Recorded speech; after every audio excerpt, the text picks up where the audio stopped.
भारत की पारंपरिक जमीन में कई ऐसे राज्य दफन हैं जो कई वर्षों या कहें सदियों बाद आज भी उसी तरह ताजा और अनसुलझे हैं। ये रहस्य कुछ ऐसे हैं जिन्हें जितना सुलझाने की कोशिश होती है ये उतना ही उलझते जाते हैं। ऐसा ही एक राजस्थान के जैसलमेर जिले के कुलधरा गांव में भी दफन है। यह गांव पिछले 170 सालों से वीरान पड़ा है। सिर्फ एक ही रात के अंधेरे में वीरान हो गया यह चमकता हुआ गांव, और सदियों से लोग आज तक नहीं समझ पाए कि आखिर इस गांव के वीरान होने का राज क्या था। तो दोस्तों, आपसे मेरा निवेदन है कि अगर वीडियो अच्छा लगे तो कमेंट में जरूर बताएं और चैनल को भी सब्सक्राइब करें। दोस्तों, यह सच्ची घटना की कहानी भारत के राजस्थान की है, और इस घटना की दावा सिर्फ मैं नहीं करता बल्कि हमारे भारत के सरकारी एविडेंस में भी दर्ज है, क्योंकि यह घटना सत्य है।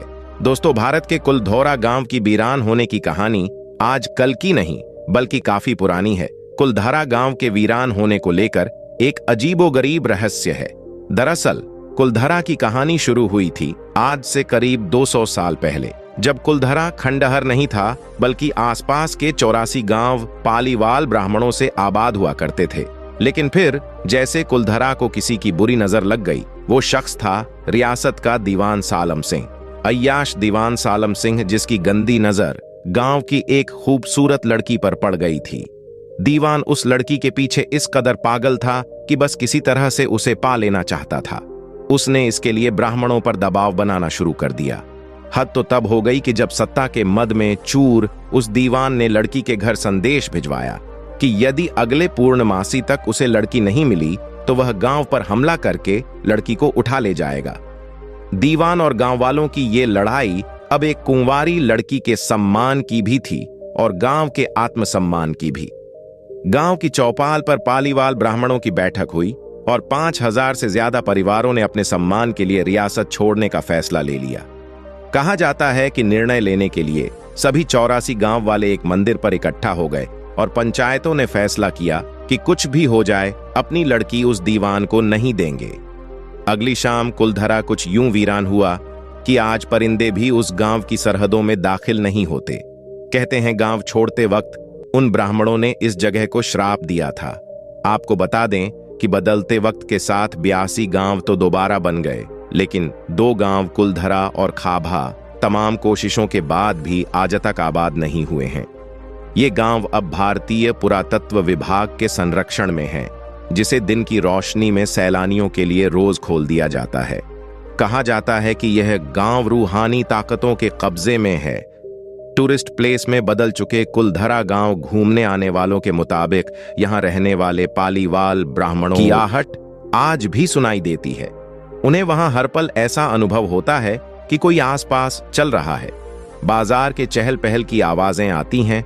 महिलाओं के बात करने और उनकी चूड़ियों और पायलों की आवाज हमेशा ही आती रहती है।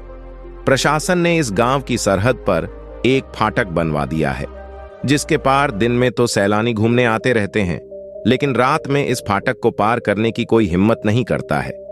लोगों का कहना है कि कुलधारा के लोग जहां भी जाकर मारे हैं, उनकी आत्मा आज भी इन मकानों में रहने के लिए तड़प रही है और इनकी आत्मा यहां आते हैं।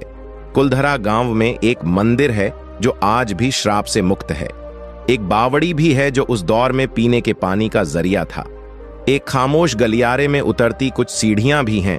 कहते हैं शाम ढलने के बाद अक्सर यहां कुछ आवाजें सुनाई देती हैं। लोग मानते हैं कि वो आवाज 18वीं सदी का वो दर्द है जिनसे पालीवाल ब्राह्मण गुजरे थे। गांव के कुछ मकान हैं जहां रहस्यमय परछाई अक्सर नजरों के सामने आ जाती है। दिन की रोशनी में सब कुछ इतिहास की किसी कहानी जैसा लगता है, लेकिन शाम ढलते ही कुलधरा के दरवाजे बंद हो जाते हैं और दिखाई देता है रूहानी ताकतों का एक रहस्यमय संसार। लोग कहते हैं कि रात के वक्त यहां जो भी आया वो हादसे की शिकार हो गया। मई 2013 में दिल्ली से भूत प्रेत और आत्माओं पर रिसर्च करने वाली पैरानॉर्मल सोसाइटी की टीम ने कुलधरा गांव में रात बिताई। टीम ने माना कि यहां कुछ न कुछ असामान्य जरूर है। शाम के वक्त उनका ड्रोन कैमरा आसमान से गांव की तस्वीरें ले रहा था, लेकिन उस बावड़ी के ऊपर आते ही वो कैमरा हवा में गोते लगाता हुआ जमीन पर आ गिरा, जैसे कोई था जिसे वो कैमरा मंजूर ना हो। ये सच है कि कुलधरा से हजारों परिवारों का पलायन हुआ। ये भी सच है कि कुलधरा में आज भी राजस्थानी संस्कृति की झलक मिलती है। पैरानॉर्मल सोसाइटी के उपाध्यक्ष अंशुल शर्मा ने बताया था कि हमारे पास एक डिवाइस है जिसका नाम गोस्ट बॉक्स है।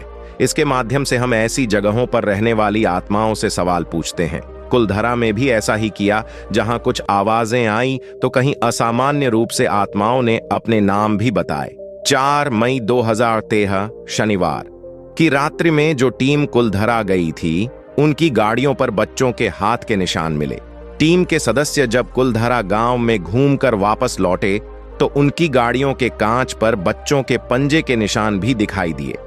जैसा कि कुलधरा गई टीम के सदस्यों ने मीडिया को बताया, लेकिन कुछ लोगों का मानना है कि कुलधरा में भूत और आत्माओं की कहानियां सिर्फ एक वहम है। इतिहासकारों के मुताबिक पालीवाल ब्राह्मणों ने अपनी संपत्ति, जिसमें भारी मात्रा में सोना चांदी और हीरे जवाहरात थे, उसे जमीन के अंदर दबा रखा था। यही वजह है कि जो कोई भी यहाँ आता है वह जगह जगह खुदाई करने लग जाता है, इस उम्मीद से कि शायद वह सोना उनके हाथ लग जाए। यह गांव आज भी जगह जगह से खुदा हुआ मिलता है।